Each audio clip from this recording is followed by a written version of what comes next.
লাঠি দিয়ে লেপ পেটানোর আওয়াজ। শীতের মিষ্টি দুপুরে মোটা ছুঁচ নিয়ে লুঙ্গি পরে মুখে বিড়বিড় করতে করতে সকাল থেকে কাজ করে চলেছেন নাইম মিয়া। বছরের 2টি মাস রোজগার।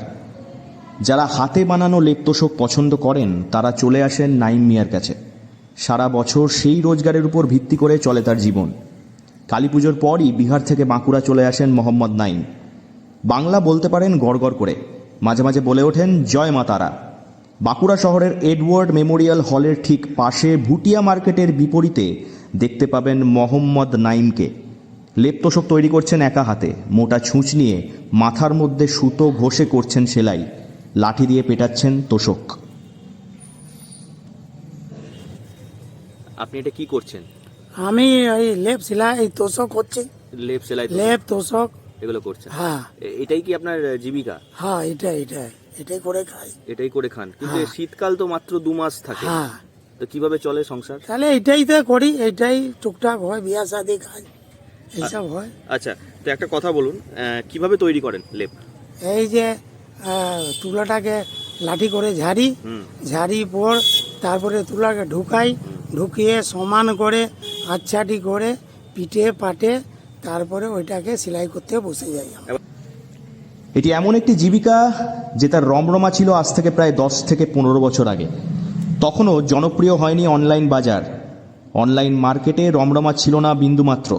হাতে বানানো লেপ তোশক পছন্দ করতেন মানুষ। বাড়ির মা ঠাকুমারা মনে করতেন হাতে বানানো লেপ তোশক ভালোবাসার ছোঁয়া থাকে। তবে অনলাইন মার্কেট আসার পর মানুষ বেছে নিয়েছেন রেডিমেড লেপ তোশক। দেখতে বেশি ফিটফাট, চকচকে প্যাকেজিং। ধীরে ধীরে হারিয়ে যেতে বসেছে মোহাম্মদ নাইমের মতো বহু ব্যবসায়ীর ব্যবসা। বাঁকুড়া শহরে আসলে ঈদগাহ মহল্লায় থাকেন তিনি। নাইম মিয়ার বাবাও করতেন এই একই কাজ, সেই জন্য ছোট থেকেই বাঁকুড়ায় যাতায়াত।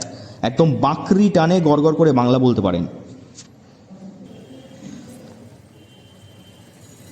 আচ্ছা, এত বড় ছুঁচ ব্যবহার করা হয়? আচ্ছা, তো কিরকম রোজগার হয়? সেই রকম খুব একটা হয় না, এই শীতকালে একটু হয়। হ্যাঁ, তারপরে গ্রীষ্মকালটা এতটা হয় না। হ্যাঁ, দরকার হলে যার বাড়িতে হয় তার বাড়িতে যাই। আচ্ছা, নাহলে কি কি হয়? লেপ তোশক, কাঁথা? না, কাঁথা করিনি, শুধু লেপ তোশক? শুধু লেপ তোষক। আচ্ছা, এখন কতগুলো অর্ডার পেয়েছেন আপনি মোটামুটি?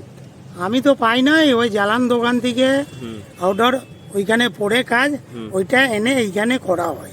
এখানে করা। বাঁকুড়ার আনাচে কানাচে লুকিয়ে রয়েছে বিভিন্ন গল্প এবং মানুষের মৌলিক জীবনধারা, জীবনচর্চা এবং জীবিকা।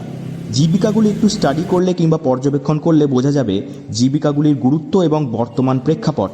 হাতে তৈরি করা লেপ তোশকের প্রেক্ষাপট বিবেচনা করে বোঝা গেল শীতকালে খুব একটা অর্ডার আসেনি, তবু হতাশ না হয়ে কাজ করে চলেছেন মোহাম্মদ নাইম।